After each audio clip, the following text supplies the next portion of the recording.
आज भुवनेश्वर प्रथम श्रेणी विचार विभाग अदालत रे विचारपति श्रीमती पूजा जैन नयापल्ली थाना अंचल होता एक चोरी मामलार विचार कर अभियुक्त बुडू दास ओरफ गुडू को दोषी सब्यस्त कर दंड शुणाई। सूचनायोग्य जे अभियोगकारी श्री ब्रजमोहन पंडा कलिंग स्टाडियम रे जड़े सिक्यूरीटी ऑफिसर भाव कार्य करती। गत 13/10/2023 तारीख सकाळ प्राय 9:30 अभियुक्त बुडू दास चोरी करने उद्देश्य 8 नंबर ए गेट दे कलिंग स्टाडियम परिसर मध्य को पशि सेठारु किछि लुहा छड़ चोरी करी नहीं जीवा लगी उद्यम करथिले।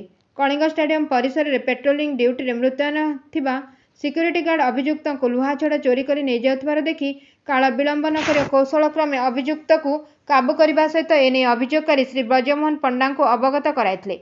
अभियोगकारी श्री पंडा पीसीआर कर्मचारी सहायतार अभियुक्त बुडू दास को नयापल्ली थाना जिम्मा देथिबा बेले तांको विरुद्ध एक लिखित अभियोग करथिले।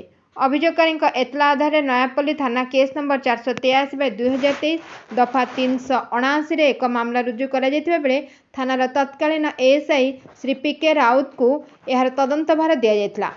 श्री राउत यह मामलार सठिक तदंत करने सहित अभियुक्त बुडू दास ओरफ गुडू को गिरफ्त कर ता निकटर चोरा लुहाछड़ सबको जबत करने सहित संपृक्त अभियोगकारी जिम्मा देते। उपरोक्त मामलार विचार कर मान्यवर अदालत विभिन्न साक्षी बयान और प्रयोज्य दस्तावेज को आधार कर अभियुक्त बड़ू दास ओरफ गुडू को 6 मासर कारादंडादेश शुणाई।